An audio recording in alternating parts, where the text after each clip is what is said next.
एक दिवस मृत्यूदेवतेने आपल्या दूताला धर्तीवर पाठवले. एक स्त्री मरण पावली होती. तिचा आत्मा आणायचा होता. देवदूत आला, पण तिथली परिस्थिती पाहून तो गोंधळून गेला होता. त्याला 3 लहान मुली मृत झालेल्या त्याच्या आईजवळ बसलेल्या दिसल्या. एक बाळ त्या मृत महिलेच्या स्तनातील दूध पीत होते, दुसरे बाळ रडत होते आणि तिसरे बाळ रडत झोपले होते. त्यांच्या डोळ्याजवळचे अश्रू सुकले होते. 3 लहान जुळ्या मुली. आई मेली आहे. त्यांचे पिता आधीच मृत झाले होते. कुटुंबात अजून कोणीच नव्हते. त्यांची काळजी कोण घेईल? त्या महिलेचा आत्मा मी कसा घेऊन जाऊ? जर तुम्ही माझ्या जागी असता तर कदाचित तुम्हीही असंच केलं असतं. त्या महिलेला 3 लहान जुळ्या मुली आहेत. एक अजूनही तिच्या स्तनाला जोडलेले आहे.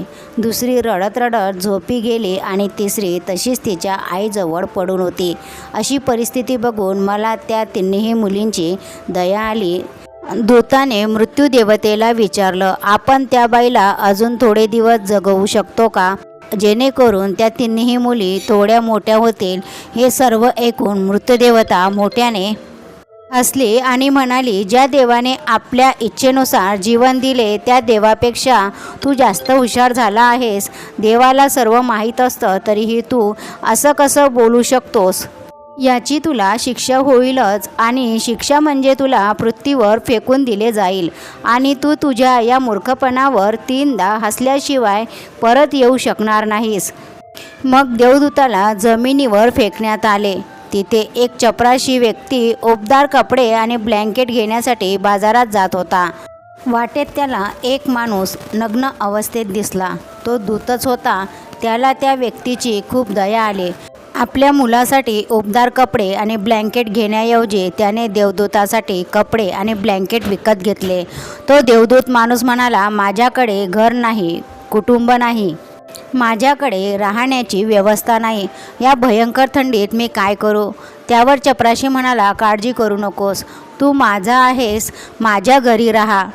पण माझ्या मुलासाठी आणि बायकोच्या कपड्यांसाठी आणलेल्या पैशातून मी तुमच्यासाठी ब्लँकेट आणि काही कपडे घेतले आहेत आणि मी आता रिकाम्या हातांनी घरी जातोय. त्यामुळे माझी पत्नी मला रागवेल. पण तुम्ही काळजी करू नका, काही दिवसातच सर्व काही ठीक होईल. चपराशाच्या पत्नीला आणि चपराशाला अजून काहीच माहीत नव्हतं की आपल्या घरी देवदूत आले आहेत. यानंतर आनंदाचा महापूर येणार आहे. चपराशी दूताला घेऊन घरी आला आणि घडलेली सर्व घटना त्याने पत्नीला सांगितली. ती रागाने चिडली आणि खूप काही वाईट बोलून गेली. आणि त्या दिवशी देवदूत पहिल्यांदा हसला. तेव्हा मोचीने देवदूताला विचारले, तू का हसलायस? काय झालं? तेव्हा देवदूत म्हणाला, जेव्हा 3 वेळा मी हसीन तेव्हा मी तुला या प्रश्नाचे उत्तर देईन. देवदूत घरात येतात तेव्हा सुखाचे हजारो दार उघडले गेलेत, पण त्यात मोचीचाही काही दोष नव्हता. त्याला वाईट वाटत होतं, पण त्याला फक्त मुलांचे कपडे आणि ब्लँकेटच गेलेले दिसत होते. काय हरवलं ते त्याला दिसत होते, पण त्याला काय मिळालं आहे हे त्याला दिसत नव्हतं. मी देवदूत असून याची पत्नी आपल्यावर चिडत आहे हे बघून त्याला हसायला आलं. 10 दिवसातच मोचीने त्याचे सर्व काम देवदूताला शिकवले. अवघ्या 10 दिवसात आणि अवघ्या काही महिन्यातच देवदूत खूप चांगल्या प्रकारे चप्पल बनवायला शिकला. त्याचे चप्पल खूप प्रसिद्ध झाले. पूर्ण देशभर ही गोष्ट पसरली की असे चप्पल बूट इतर कुठेही बनत नाहीत. एक दिवस बादशाचा एक माणूस आला आणि म्हणाला की हे चामडं घ्या. चामडं खूप किमतीचं आहे आणि मौल्यवान आहे. ते सहजासहजी कुठेही मिळत नाही. कोणतीही चूक करू नका आणि सम्राटासाठी यातून बूट बनवायचे आहेत. मी पुन्हा तुम्हाला सांगत आहे की बूटच बनवायचे आहेत, चप्पल नाही. त्यावेळेस अशा प्रथा होत्या की माणूस मेल्यानंतर त्याला चामड्याने झाकले जायचे. मोची देवदूताला म्हणाला की चप्पल बनवून तुम्ही चूक करू नका, अन्यथा तुम्ही खूप मोठ्या संकटात सापडू शकता आणि ही बादशाचं काम आहे. पण तरीही देवदूताने चप्पलच बनवली. ती चप्पल बनवलेली पाहून मोच्याला फार राग आला. तू आम्हाला फासावर चढवणार आहेस का, असं बोलून त्याने काठी उचलली. तो देवदूताला मारायला लागला. मी तुम्हाला पुन्हा पुन्हा सांगितलं होतं की चप्पल बनवायची नाही, मग तुम्ही चप्पल का बनवली. देवदूत पुन्हा जोरजोरात हसला. तेवढ्यात एक माणूस सम्राटच्या घरात धावत आला. तो म्हणाला, बूट बनवू नका, चप्पल बनवा, कारण सम्राट मृत्यू पावला आहे. भविष्य अज्ञान आहे हे त्याच्याशिवाय कोणालाच माहीत नाही आणि माणूस भूतकाळाच्या आधारावरती निर्णय घेतो. सम्राट जिवंत असताना बूट लागत होते आणि आता मृत्यू पावल्यावर स्लीपरच घालावी लागेल ही गरजेची आहे. तेव्हा तो मोची देवदूतांचे पाय धरून माफी मागू लागला की मला माफ कर, मी तुला मारलं, मला क्षमा कर. पण तो देवदूत म्हणाला, हरकत नाही, मी माझी शिक्षा भोगत आहे. पण तो आज पुन्हा हसला. मोचीने पुन्हा विचारले की हसण्याचे कारण काय. तेव्हा मी वेळ आल्यावर सांगेन. मी जेव्हा 3 वेळा हसीन तेव्हा मी तुला या प्रश्नाचे उत्तर सांगेन. तो पुन्हा हसला. कारण आपल्याला भविष्य माहीत नाही, म्हणूनच आपण आकांक्षा बनवतो ज्या निरर्थक असतात, कधीच पूर्ण होत नाहीत. होणाऱ्या नाहीत अशा आकांक्षा अपेक्षा आपण करतो, जे कधी शक्य होणारच नाही. ते आम्ही देवाकडे मागतो, कारण अजून काहीतरी वेगळं घडणार आहे असं आपल्याला वाटत असतं. आपले नशीब आपल्याला न विचारता फिरत असते आणि आपण विनाकारण मध्येच आवाज काढतो. स्लीपरची गरज असताना आपण बूट बनवून घेतो. मरण्याची वेळ जवळ येत असताना आपण जीवन व्यवस्थित करायला निघतो. देवदूताला अचानक त्या 3 जुळ्या मुली आठवतात.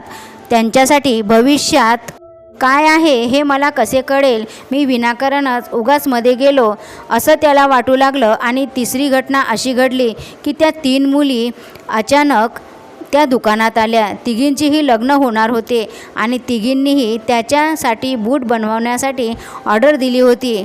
त्यांच्यासोबत एक वृद्ध स्त्री आली जी खूप श्रीमंत होती. देवदूताने आता त्यांना ओळखलं.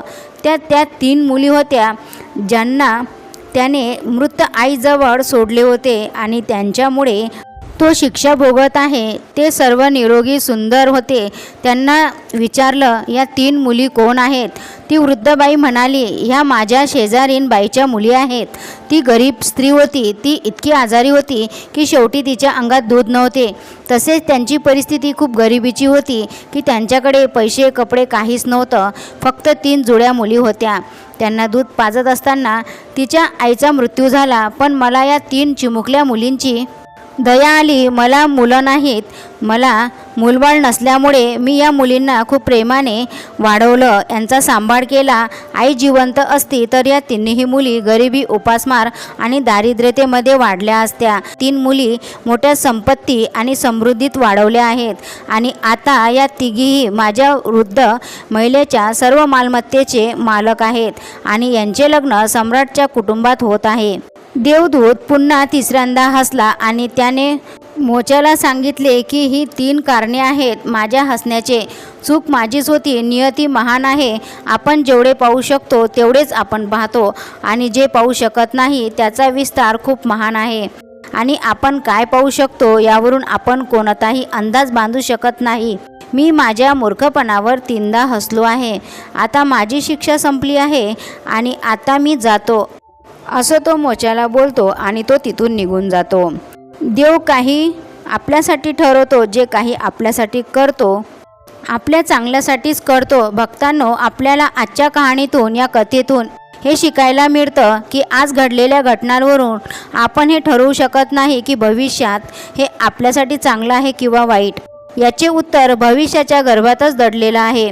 त्यामुळे प्रत्येक चांगल्या किंवा वाईट घटनेला प्रतिक्रिया देणे व्यर्थ आहे. आपल्याला फक्त जे होत आहे त्याचे साक्षी बनायचा प्रयत्न करायचा.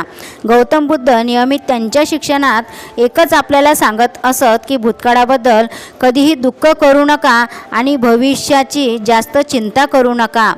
आज आणि या क्षणात जगा आणि त्यांच्याशी एक व्हा.